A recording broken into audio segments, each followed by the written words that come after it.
Hello, we're back. Last time I got the blue and red flowers from scraps, so I think that was the correct flowers to give.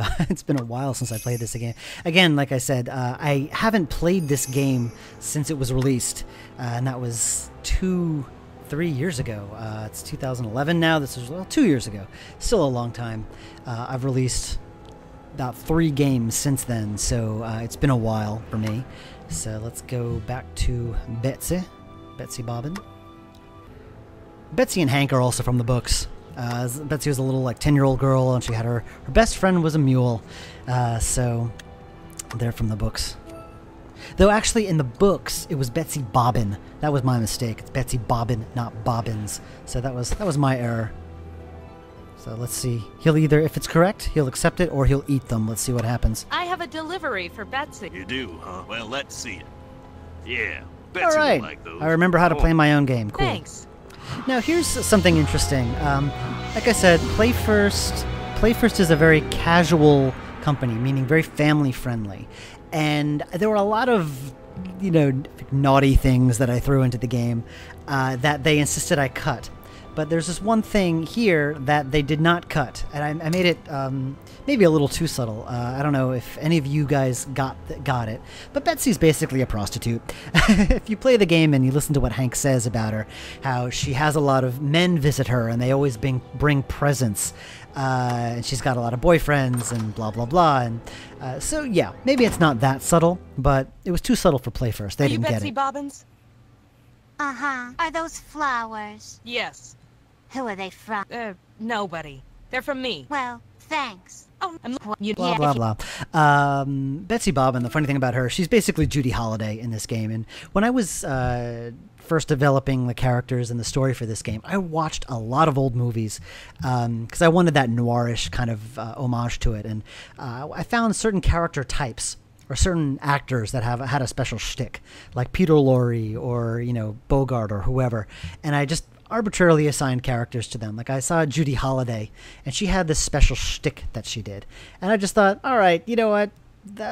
It's Betsy Bobbin, is played by Judy Holliday, and I kind of made her character from that. So she's basically Judy Holliday, even though Judy Holliday was a not quite. Yeah, actually, yeah, basically, this is Judy Holliday, the voice and everything. And the actress is a woman named Dara Seitzman, who's one of my locals.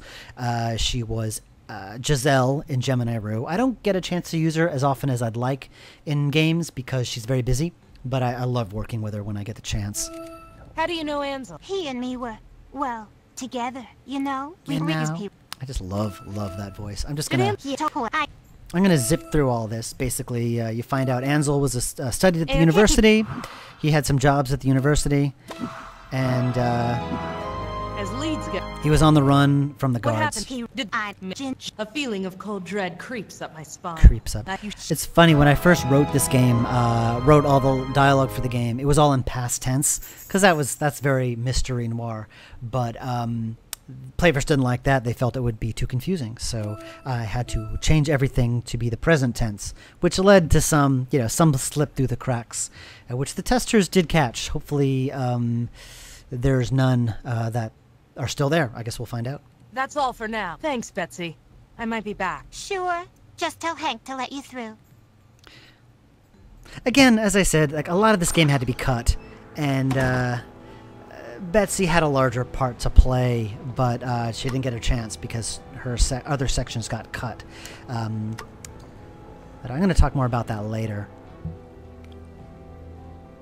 So, should we go to the dock or should we go to the university? Let's go to the university. The Royal University was built soon after Ozma took the throne. I've never been inside myself. This actually was a place from the books.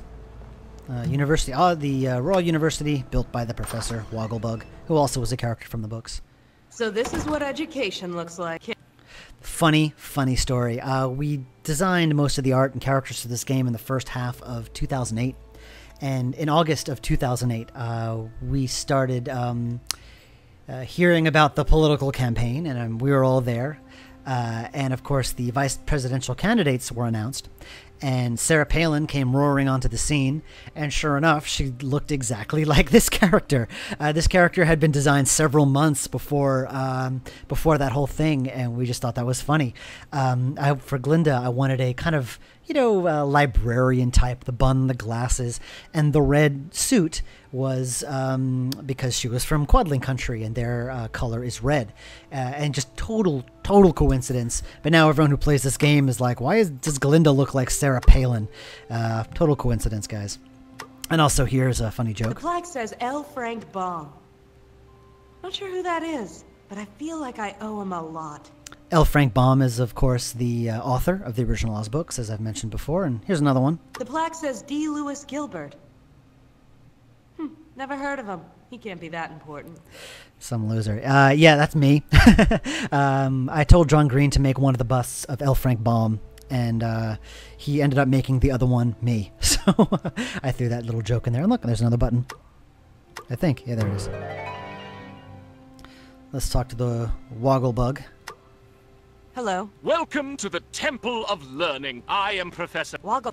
If you've played my other games, like Blackwell and Gemini Rue, you recognize that voice. That's Abe Goldfarb, who plays Joey in Blackwell. He played Kane in Gemini Rue, and he played Xander in Puzzlebots. So he's one of my heavy hitters. He's in everything I do.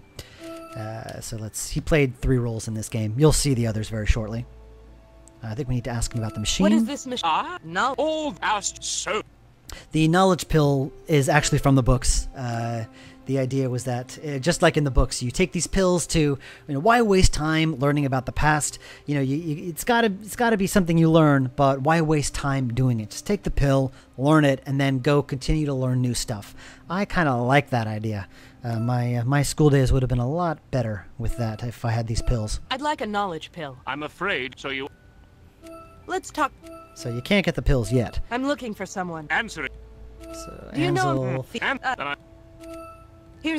you gotta bring Cutter into the room. Let's talk. Ask him about Cutter. And is Cutter here? You could Yes, Professor. this. And he walks in the room. Here's a funny thing. There was a couple of points in the game where the casual players just completely got annoyed and rage quit. One of them was the flowers puzzle with Betsy Bobbins. The interesting thing about casual players is that they expect puzzles, but they don't expect to have to find the puzzle. In adventure games, you not only have to find the solution to a puzzle, but you often have to figure out what the puzzle is before you can solve it. In the case of Betsy Bobbins, you have to figure out that she needs flowers, and then you got to figure out that they need to be a certain color combination, and then you have to figure out what the colors are. So you actually have to find the puzzle. In most casual games, you know what the puzzle is. You're told what to do. It's just a matter of physically performing the action. And so the flower puzzle was a case where a lot of the casual players just completely got annoyed and rage quit and didn't play anymore and didn't buy the game. And this was another one, because this is the first time where this scroll button is absolutely necessary. In other spots, the dialogue options would disappear as you go through them. But this is the first time where it does not happen. So a lot of the casual players are like, how do you exit out of here? What's going on? I'm confused.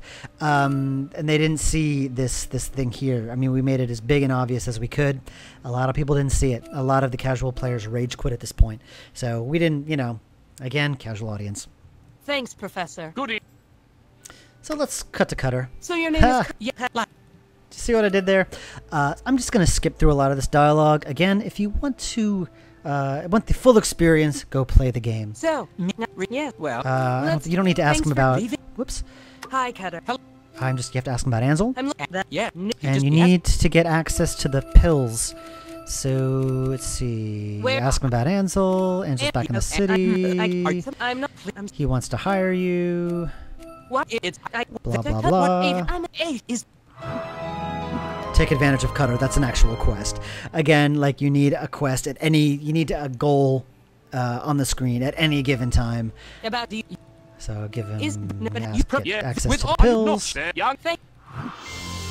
So now you have access to the pills. Interesting thing about one of the early builds of the game, you actually had to ask the professor for a pill. He'd walk over to the machine, use it, and then give you the pill, and that was just really tedious and annoying. So now you can just use the pill. I am fine. You just use the pill itself, and you can use the machine itself, and you get the pill that way. So let's leave, because we don't need to be here anymore.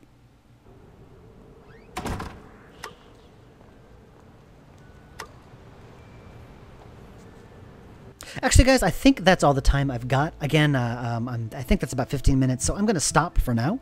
And we will continue this later when I upload a new one. So again, thank you.